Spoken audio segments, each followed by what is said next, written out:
Well, the head of the Democratic Party also happens to be a Florida Congresswoman, Debbie Wasserman Schultz, whose district is just to the north of here. Yes. Schultz, welcome to South Florida. Thank you very much. Well, this thing has really gotten nasty, this Republican primary. Are you enjoying it? Well, as a representative of the state of Florida and someone who represents millions of senior citizens and struggling homeowners who are really hoping to be able to remain in their homes, what I'm not enjoying is seeing this extreme Republican field led by Mitt Romney that thinks that we shouldn't do anything to help homeowners remain in their homes. When it comes to seniors, has a proposal that he supports that would end Medicare as we know it. Is Mitt Romney in particular sat on the board of a corporation, Damon Corporation, that at the time got the largest Medicare fraud fine in history. And we already have experience, Bob, in Florida. Our governor was the CEO of a company that at the time and since has had the largest Medicare fraud fine in history. When you elect someone like that, who thinks it's okay to take advantage of senior citizens, then we see how it works out. Our governor is the least popular in the country. He's presided over massive budget cuts in education and health care and really taken our state a turn for the worse. That's what I think Mitt Romney would do for the country. You know, you've got a very popular senator down here, though, Marco Rubio. Marco Rubio, I beg your pardon. And there's a lot of talk that he will wind up on the Republican ticket. If he does, do you think that means the Republicans will carry Florida? I don't, and I think that because whoever the Republicans nominate, but particularly if it's Mitt Romney, I think that Mitt Romney is so out of step with the priorities of Floridians. I mean, I've stood in line, Bob, behind senior citizens in my district who've had to leave one or two of their prescriptions at the counter because of the donut hole in the prescription drug program. Mitt Romney would repeal the Affordable Care Act. Any of the Republicans would, and that would mean we'd reopen the donut hole and seniors would have less affordable prescription drugs again.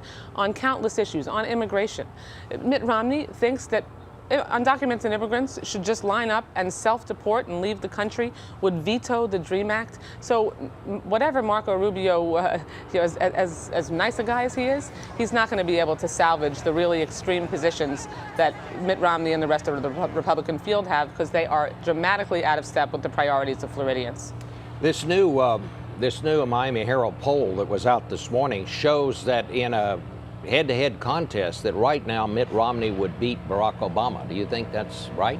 Well, no, I don't. Actually, there's a variety of polls. There's another poll that has President Obama beating Mitt Romney and the entire field, some by more than others. And that's because, I mean, just look at the contrast from this week. President Obama began this week with the State of the Union talking about his priorities, the importance of focusing on creating jobs here in America, talking about making sure that we can have a tax policy that gives everybody an opportunity to succeed. The Republican field, led by Mitt Romney, Mitt Romney benefits from the tax loopholes that exist in the tax code today, and he wants them to continue. That's the dramatic contrast. Barack Obama's fighting for the middle class and working families and a tax code that makes it possible for everyone to be successful. Mitt Romney and the rest of the Republican field think that we should extend tax breaks for the wealthiest, most fortunate Americans so they can do better. Let me ask you this.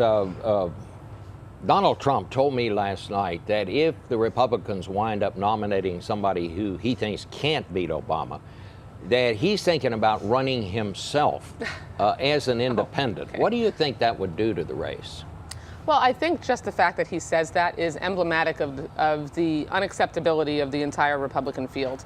I mean, we've seen the race unfold on the other side, with each of them out trying to outright wing each other. Their circular firing squad has really been pretty remarkable. And as a result of how extreme they've been, you've seen Mitt Romney's numbers with moderates and independents across the country crater because he's so out of step with what middle-class Americans care about, making sure there's a tax code that's fair, making sure that we have a job creation focus that stands up for the middle class and working families, making sure that small business owners have tax breaks rather than corporations who already are doing well. We need to make sure that we balance the scales and give everybody a fair shot. All right. Debbie Wasserman Schultz with Thanks, the Democratic take on all of this.